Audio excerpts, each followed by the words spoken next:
नमस्कार, MK exam मंथन में आपका स्वागत है। मैं मनोज कुमार। आज हम लोग देखेंगे बायोलॉजी में जीवों का वर्गीकरण।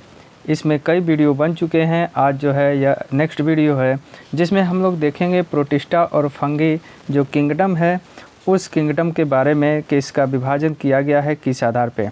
तो आइए समझते हैं उसके जीवों को। यहाँ पे देखते हैं सबसे पहले हम लोग प्रोटिस्टा जगत। प्रोटिस्टा जगत, इसमें यह एक कोशिकीय यूकैरियोटिक जीव होते हैं और इसमें जैसे कि शैवाल, प्रोटोजोआ और एक कोशिकीय कवकों को जो है शामिल किया जाता है।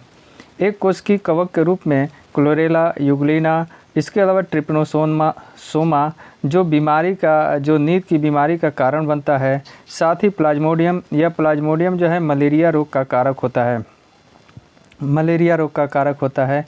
अमीबा, पैरामीशियम और क्लाइडोमोनास आदि जो है इसके उदाहरण है प्रोटिस्टा जगत के। ये स्वपोषी भी होते हैं और परपोषी भी होते हैं। स्वपोषी के रूप में कवक और डाइटम जो है स्वपोषी और साथ ही प्रोटोजोआ जो होते हैं परपोषी होते हैं। तो इस तरीके से जो प्रोटिस्टा जगत के जीव होते हैं उनमें एक कोशिका होती है और इसमें केंद्रक और अन्य कोशिकांग भी उपस्थित होते हैं। ऐसे जीवों को हम प्रोटिस्टा के अंतर्गत रखते हैं। इसमें प्रोटोजोआ भी आते हैं जैसे प्लाज्मोडियम। आइए अब आगे देखते हैं प्रोटिस्टा जगत के कुछ जीवों को। प्रोटिस्टा जगत में सबसे फेमस जीव माना जाता है अमीबा। अमीबा जो है इसका आकार प्रकार निश्चित नहीं होता है और इसमें इसके जो पादाप बने हैं जिसे सूडोपोडिया कहते हैं या इसे हिंदी में कूटपाद कहते हैं। इन पादों के माध्यम से यह जो है आगे गति करने का काम करता है और साथ ही भोजन पकड़ने का जो कण होते हैं, भोजन के कण, उनको भी पकड़ने का यह काम करता है इन कूटपादों के माध्यम से।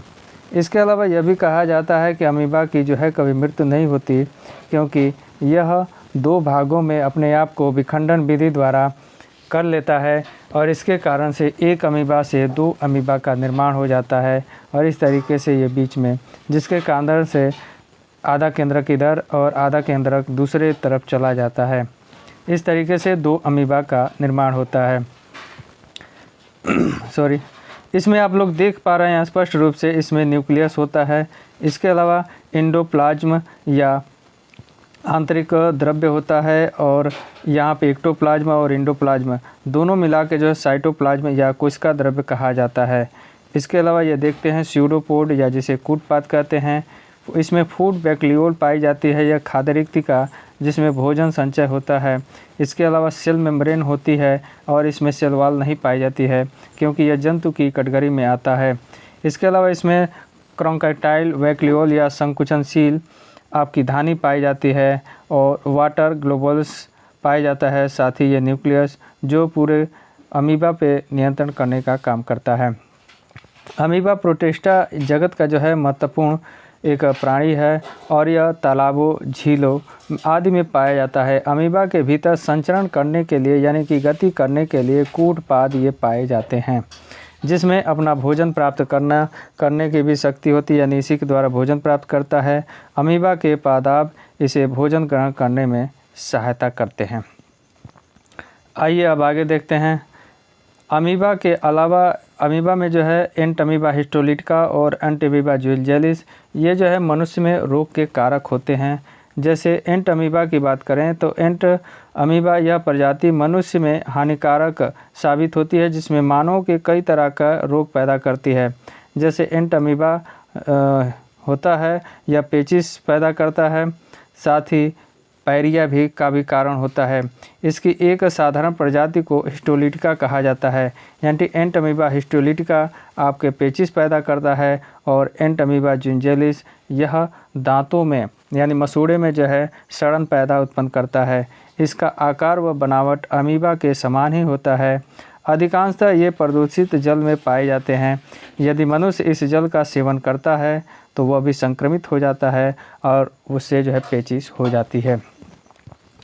इस तरीके से यह अमीबा हुआ। अमीबा के पश्चात हम देखते हैं यहाँ पे प्लाज्मोडियम। प्लाज्मोडियम को आप जानते हैं कि प्लाज्मोडियम यह प्रोटोजोआ प्रोटोजुआ का जीव है। प्रोटोजुआ एक जीव है जिसके कारण से आपको मलेरिया हो जाता है। मलेरिया हो जाता है और यह एनाफ्लीज नामक जो मच्छर होती है मादा, वह इसका वाहक होती है। जो मानव को अगर मादा एनाफ्लीज काट देती है तो उसे मलेरिया का संक्रमण या प्लाज्मोडियम का संक्रमण हो जाता है। प्रोटिस्टा जगत का यह परजीवी जो होता है, इसका जीवन चक्र 2 प्रवस्थाओं में चलता है। एक मानव में चलता है और दूसरा जो है मादा एनाफ्लीज में चलता है। मानव में जो है इसके युग्मक का निर्माण होता है, यानी इसमें लैंगिक जनन होता है और इसका लैंगिक जनन जो है आपके मादा एनाफ्लीज मच्छर में संपन्न होता है और युग्मक का निर्माण जो है आपके मानव की जो आरबीसी सेल होती है, आरबीसी सेल उसमें संपन्न होता है, यानी कि लाल रक्त कणिकाओं में संपन्न होता है। और दूसरा जो है मादा एनाफ्लीज के अंदर संपन्न होता है आपका जनन। आरबीसी में यहाँ पे मानव में जो है गेमेट का निर्माण होता है और यह गेमेट जो है जब मच्छर काटता है मानव को तो उसके माध्यम से, ब्लड के माध्यम से यह चला जाता है मादा एनाफ्लीज में, जहाँ पे जनन की प्रक्रिया जो है संपन्न होती है और फिर वह दूसरे किसी व्यक्ति को काटता है तो उसका संक्रमण जो है दूसरे व्यक्ति को हो जाता है। तो इस तरीके से यह संक्रमण होता रहता है, चलता रहता है। तो प्लाज्मोडियम मानव के लिए जो है हानिकारक होता है, जो मलेरिया रोग उत्पन्न करता है।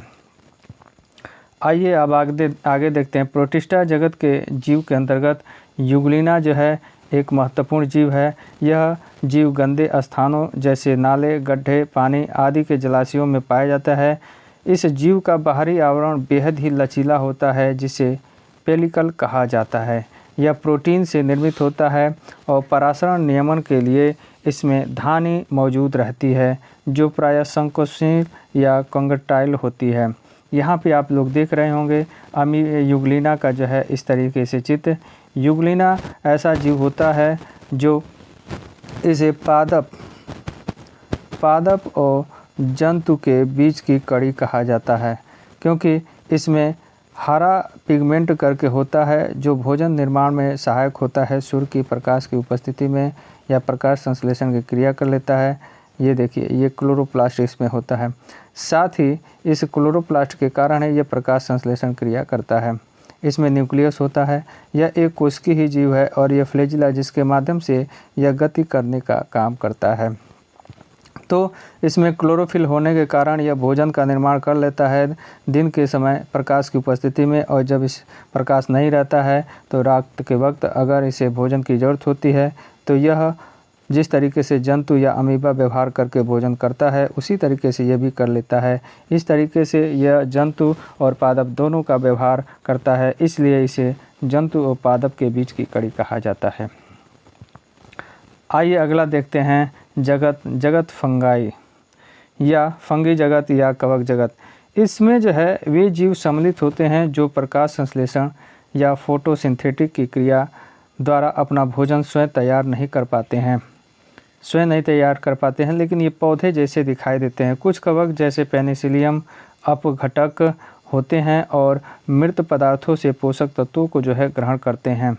ये परपोषी और यूकैरियोटिक होते हैं। इसके अलावा कुछ कवक परजीवी या पैरासाइट होते हैं और जिस पौधे पर ये उगते हैं उसी से अपना जो है भोजन पदार्थ लेते हैं। इसमें भोजन को ग्लाइकोजन के रूप में संचित होता रहता है। इसके उदाहरण के रूप में देखा जाए ईस्ट, मशरूम आदि जो है इसके उदाहरण है। यानी कि जो ये होते हैं ये पौधे जैसे दिखाई देते हैं लेकिन पौधे होते नहीं हैं। यहाँ पे आप देख सकते हैं कि यह आप जो है बहुत से जगहों पे देखे होंगे कि जो कूड़ा कचरा होता है उस पे जो है ये उत्पन्न हो जाते हैं और उत्पन्न होके इससे जो है विभिन्न तरह के जो भोज्य पदार्थ होते हैं वह ग्रहण करके जो है अपना जीवन निर्वाह करते हैं, लेकिन ये स्वयं जो है भोजन निर्माण नहीं कर पाते हैं। आइए अब देखते हैं कवक जगत का विभाजन। कवक जगत को जो है कई वर्गों में विभाजित किया गया है, जिसमें पहला है मिस्कोमाइसिटीज। इसमें मुख्यतः जो है मृतोपजीवी यह होते हैं, यानी कि जो मृत पदार्थ होते हैं उन पे ये उत्पन्न होकर उनसे पोषण जो है ग्रहण करते हैं। इसमें अलैंगिक जनन और लैंगिक जनन दोनों तरह का इसमें जनन होता है और वृद्धि करते हैं अपनी संख्या में। दूसरा है फाइकोमाइसिटीज में यह मुख्यतः जो है परजीवी या पैरासाइट होते हैं, यानी दूसरे जीवों पर उत्पन्न होते हैं और उनसे जो है अपना भोजन ग्रहण करते हैं। इसमें अलैंगिक एवं लैंगिक विधि द्वारा इसमें जनन होता है। अगला है जाइगोमाइसिटीज भी मृतोपजीवी होते हैं। इसमें लैंगिक और अलैंगिक दोनों तरह का जनन होता है। अगला है एस्कोमाइसिटीज या मृतोपजीवी और परजीवी दोनों होते हैं, दोनों तरह का यह व्यवहार करके अपना पोषण करते हैं। इसमें लैंगिक और अलैंगिक दोनों तरह का जनन होता है। अगला है बेसिडियोमाइसिटीज, इसमें भी यह भी मृतोपजीवी और परजीवी दोनों होते हैं। इसमें अलैंगिक और लैंगिक दोनों तरह का प्रजनन होता है। अगला है ड्यूटेरोमाइसिटीज, यह मृतोपजीवी अथवा परजीवी दोनों होता है और इसमें केवल अलैंगिक जनन होता है। तो यह जो है वर्गीकरण इसका समझ में आया होगा। परजीवी ऐसे होते हैं जो दूसरे जीव पर उत्पन्न होकर उनसे भोजन ग्रहण करते हैं, उन्हें पैरासाइट या परजीवी कहते हैं। मृतोपजीवी ऐसे होते हैं कि कोई भी चीज़, वस्तु आदि मरी है या कोई जीव है मरा है, उस पे उत्पन्न होकर यह भोजन ग्रहण करते हैं, तो उसे मृतोपजीवी कहते हैं। और यहाँ पे परजीवी अवस्था में जो पोषक होता है वह जीवित होता है और यहाँ पे जो पोषक होता है वह मरा हुआ होता है। इसमें यह डिफरेंट होता है, इसीलिए यह मृतोपजीवी और यह परजीवी कहलाता है।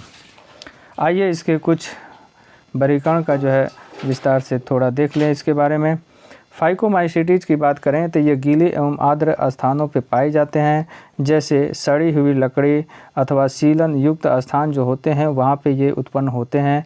इनमें अलैंगिक जनन प्रक्रिया द्वारा ये जनन करते हैं और अपनी संख्या को बढ़ाते हैं एवं युग्मकों के मिलने से युग्माणु निर्मित करते हैं और संख्या इनकी बढ़ती रहती है। जैसे एक कवक की बात की जाए, जैसे यहाँ पे आप देख रहे होंगे यह कोनिडिया है। कोनिडिया में इस तरीके से इनके जो युग्माणु जो हैं यह अरेंज होते हैं। जो परिपक्व हो जाते हैं तो ये गिर जाते हैं, ज़मीन पे गिरते हैं और उसके पश्चात यह अंकुरित होकर एक नए कोनिडिया को जो है जन्म देते हैं। तो इस तरीके से इनमें जो है जनन की प्रक्रिया होती है और नए जीव को जो है उत्पन्न करने की क्षमता रखते हैं। आइए अगला देखते हैं एस्कोमाइसिटीज। ये एक कोश की या बहुकोश की दोनों ही होते हैं। इनमें थैली कवक भी कहा जाता है, क्योंकि इनका आकार प्रकार जो है थैली जैसे होता है, इसलिए इन्हें थैली कवक कहा जाता है। न्यूरोस्पेरा इसका अच्छा उदाहरण है, जिसका उपयोग विभिन्न प्रकार के रासायनिक प्रयोगों के अंतर्गत किया जाता है। इसमें भी अलैंगिक जनन होता है और उसी के द्वारा अपने वृद्धि करते हैं। अगला देखें बेसिडियोमाइसिटीज। बेसिडियोमाइसिटीज वर्ग में विभिन्न प्रकार के पौधों परजीवियों के रूप में विकसित होते हैं। इनमें अलैंगिक बीजाणु नहीं पाए जाते हैं। इनके साधारण उदाहरण के रूप में देखा जाए मशरूम, जो मार्केट में भोजन के रूप में बहुत ही मशहूर है। इसके अलावा पफबाल आदि है। इसमें द्विकेंद्रक संरचना का निर्माण होता है, जिससे आगे चलकर बेसिडियम का निर्माण जो है संपन्न होता है और नए जीव जो है उत्पन्न होते हैं। आइए अब देखते हैं ड्यूटेरियोमाइसिटीज। ड्यूटेरियोमाइसिटीज की यह जो प्रजाति है यह अपूर्ण कवक की सूची में रखा जाता है, क्योंकि इसमें लैंगिक प्रवस्था के अलावा और कुछ ज्ञात नहीं हो पाता है, इसलिए इसे अपूर्ण कवक की श्रेणी में रखा जाता है। अगला एक प्रकार है, बहुत ही महत्वपूर्ण है, जिसे हम लाइकेन कहते हैं। बहुत सी परीक्षाओं में ये पूछा जाता है कि लाइकेन क्या है। लाइकेन को कवक के सहजीवी के रूप में जाना जाता है, क्योंकि यह कवक के विकसित होने में सहायता करता है। लाइकेन जो है कोई जीव नहीं है, लेकिन एक जीने का तरीका है। इसमें जो है कवक प्लस शैवाल दोनों मिलकर जो है एक साथ जीवन जीते हैं।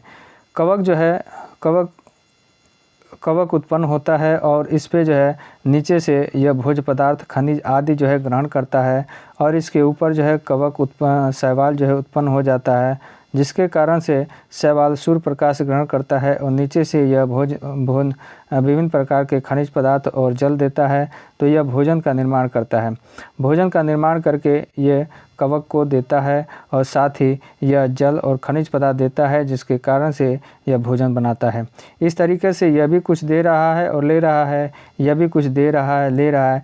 ऐसी जीवन को जो है हम सिम्बियोसिस या सहजीवन कहते हैं।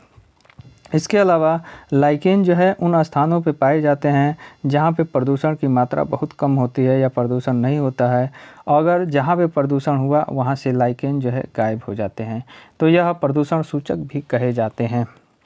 तो इस तरीके से ये लाइकेन का जो है समझ में आया होगा, और ये दोनों वर्गीकरण जो है प्रोटिस्टा का और आपका फंगाई को जो है समझ में आया होगा कि कौन कौन से जीव रखे जाते हैं, क्या लक्षण हैं इनके, किन आधारों पे जो है इनका वर्गीकरण किया गया है। तो उम्मीद है कि यह पूरा समझ में आया होगा।